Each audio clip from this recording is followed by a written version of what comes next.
What's going on, everyone? I'm just a typical average American here today to react and learn about 10 amazing facts about Canada. I absolutely love videos like this because all it says is 10 facts about Canada. You have no idea what they're gonna talk about, what kind of random, interesting, maybe weird stuff they're gonna choose to talk about in regards to Canada. And as someone who, I know there's so many really unique, kind of specific things I don't know about Canada as someone who's grown up in America my entire life and never been outside the country.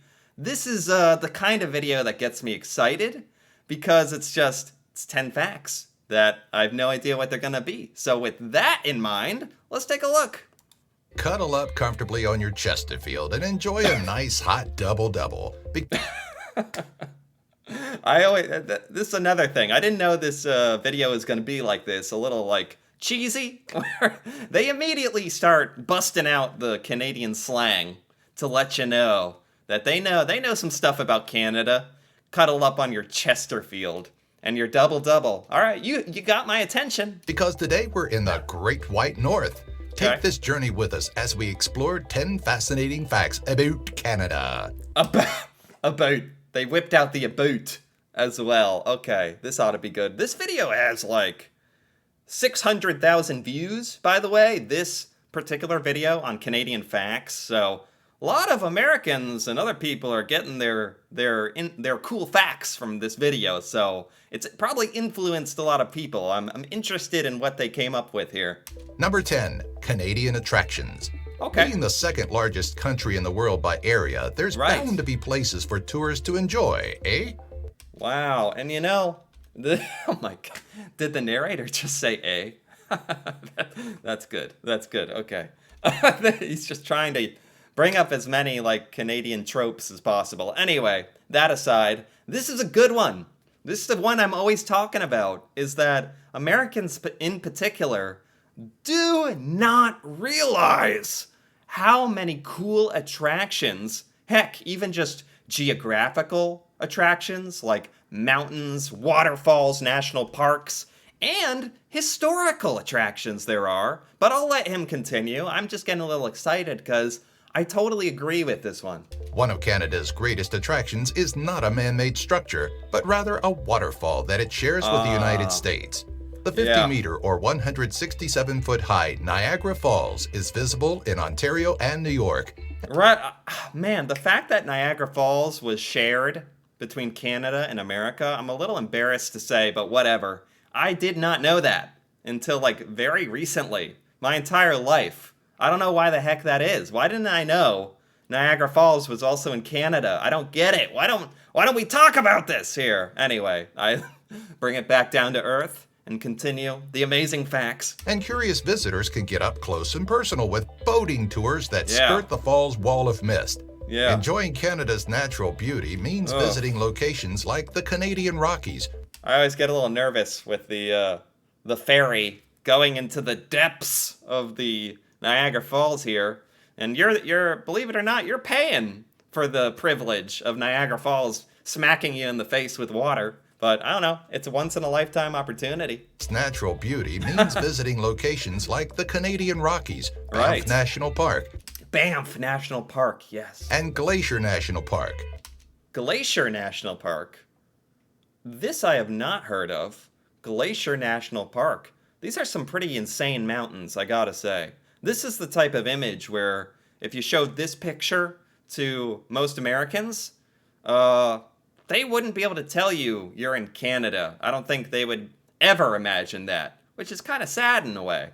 Man-made attractions worth a visit include the National War Memorial, Olympic Stadium, Basilica of Saint-Anne-de-Beaupré, the Hockey Hall of Fame, Oh, the wow. Notre Dame Basilica, and the CN Tower, the tallest freestanding structure in the world. Yep. Number 9. Is it the tallest freestanding structure in the world? Probably at one point.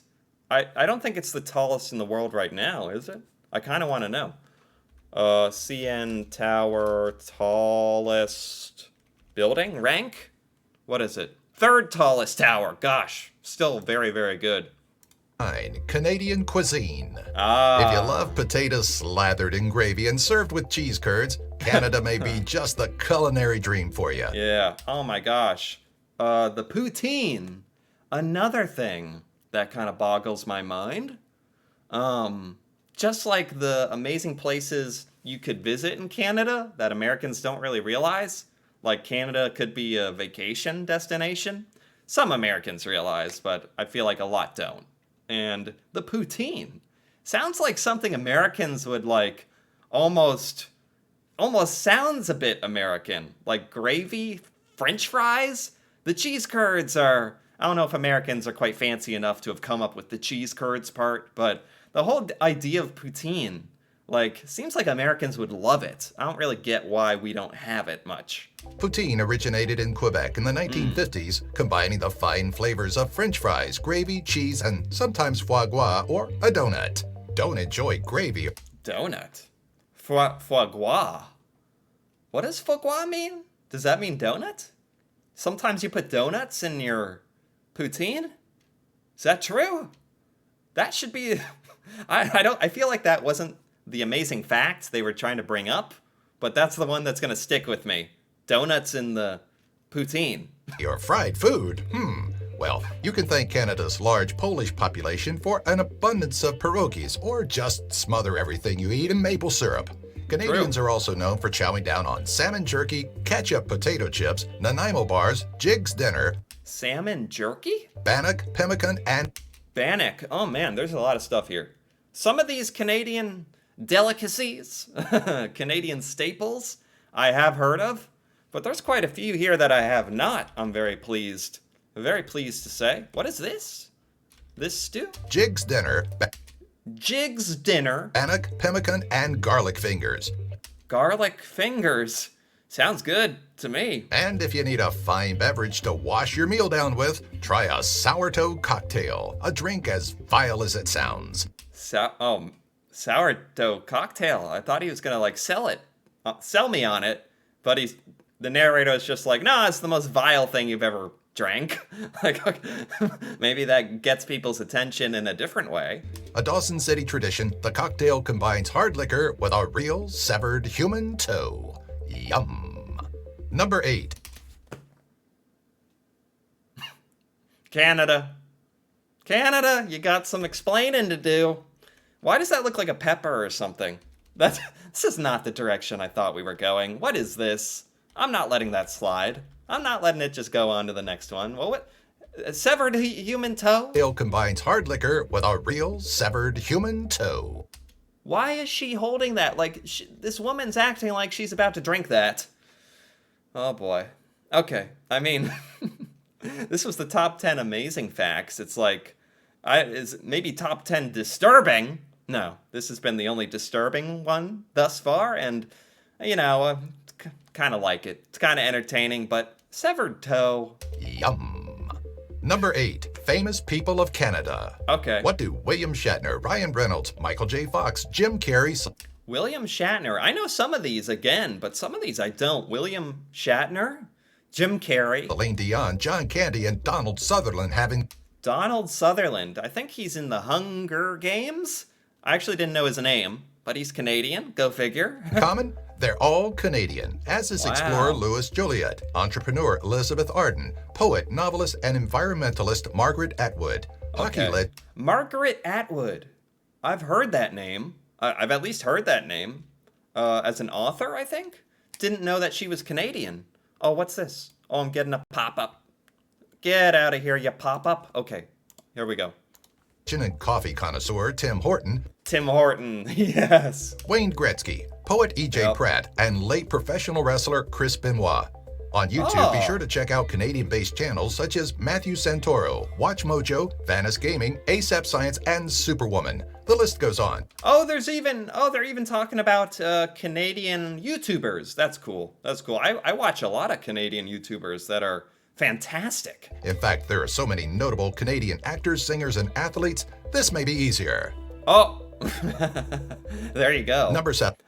The only one I picked out there was Justin Bieber. So there you go. Canadian inventions. Okay. Beyond possibly being behind a combination of ketchup and potato chips, Canadians have proven their worth in the world of inventions and innovations. Among the many products that have been attributed to Canadian inventors include the anti-gravity suit by Wilbur Rounding Franks in 1940. That is awfully specific. Anti-gravity suit. The sport of basketball by... The basketball. That one I knew of. Basketball. That's so crazy because Americans consider basketball to be like such an American sport. Like, I don't think many Americans would even be willing to believe it was invented anywhere else. But Canada. Canadian-born James Naismith in 1891 and Wilson Markel's film colorization process of the 1970s. Wow. Further advancements go on to improve the medical field, such as the electric wheelchair by George Klein. The electric wheelchair. That very important inventions too. Basketball, electric wheelchair. And Krotos, CPR mannequin, and the first Oh, a CPR mannequin. A lot of important healthcare stuff. process for insulin, developed in 1922 by Frederick Banting, J.J. McLeod, and Charles Best. Number 6, Wow. wildlife in Canada. Due to the ranging climates that Canada is divided into, it's not uncommon to find quite the range of critters in the wild. Amongst some of Canada's more unique non-human inhabitants include the Arctic fox, The Arctic fox. How common are these? Is the Arctic fox, like, he's bringing it up as a Canadian animal? Is it actually common to see this in Canada? Or just, like, very northern Canada, perhaps, where it's very, very cold? Arctic hare, wolverines, And rabbits. Non-human inhabitants include the Arctic fox, Arctic hare, wolverines, walrus, tundra swan, prairie rattlesnake, moose, caribou, and polar bear. Scope out the country's this is the this is the image they get for the polar bear. Nice. Scope out the country's surrounding waters, and you may come across some killer whale, Greenland Wow. shark, beluga whale, rainbow trout, and sea otter. Look to the sky. See, this is the level of detail I want. I don't know anything about Canadian sea life or any unique Canadian sea life, so this is good stuff. I haven't heard this before. And you may glimpse a bald eagle, Canadian goose, What? Bald eagle? trout, and sea otter. Look to the sky, and you may glimpse a bald eagle, Didn't know that you could see bald eagles in Canada either. Canadian goose, blue jay, peregrine falcon, and the northern cardinal. Okay. Number 5, Canadian superstition. Canadian superstitions. This ought to be good. There are a lot of entertaining superstitions in America, that's for sure. Maybe some are similar. Travel the world, and you'll come to find that most, if not all countries, follow some truly strange superstitions and customs. In Right. Canada, prairie etiquette claims you'll want to be wary of returning a clean plate to someone that's brought you food. It's considered bad luck to... What? Bad luck? Isn't that I won't argue with the prairie superstitions and stuff, traditions, but returning a clean plate that's a compliment, right? Like you really devoured your prairie meal. Why do we have to be in the prairie exactly? Wary of returning a clean plate to someone that's brought you food. Etiquette claims you truly strange superstitions and customs. In Canada, prairie etiquette claims you'll want to be wary of returning a clean plate to someone that's brought you food. Oh, I mean, I don't know. What if you're real hungry? I'll leave like one crumb on the plate. If I'm eating in the Canadian prairie, I'll leave a crumb for not be bad luck. It's considered bad luck to wash the plate. Alberta Okay. residents may tell tale of blackberry picking after October 11th, an activity that is frowned upon because the devil is sure to have claimed any remaining crops. To the What? country This is very specific superstitions, I gotta say. Blackberry picking. folks, fireflies or fifolays are believed to be lost souls with lights that lead the gullible to destruction. Fireflies are bad? Like they're leaving you to destruction? In America, fireflies, lightning bugs, to some of us, are just kind of a fun childhood thing that you definitely don't smear on the sidewalk and make weird gooey light juice. But but now I'm just gonna think you're catching someone's soul stuck in a bug. are believed to be lost souls with lights that lead the gullible to destruction. Traditional French Canadians may speak of the loup-garou, a shapeless, headless animal, and their version of the werewolf. All right. The loup-garou is believed to be a person who did not partake in sacrament for 7 years. Sheesh. Wow. You know what? Man, this is very good. This is actually going on quite a long time. These amazing facts about Canada. So I think we're about halfway through. So I guess I'm gonna stop it right here for now. I'm enjoying this a lot. There's actually, as I was hoping, a lot of very random, but very interesting and honestly entertaining facts about Canada in this video that I have not heard about. So I'm not going to rush this or anything. I'm going to stop right here and continue next time in part 2. So if you've enjoyed this so far, feel free to give this video a like or leave a comment. And if you're interested in part 2 or just more videos like this in general, me reacting to Canada and Canadian culture and stuff in Canada I've never seen before, feel free to subscribe for more. And until then, thanks for watching and see you next time.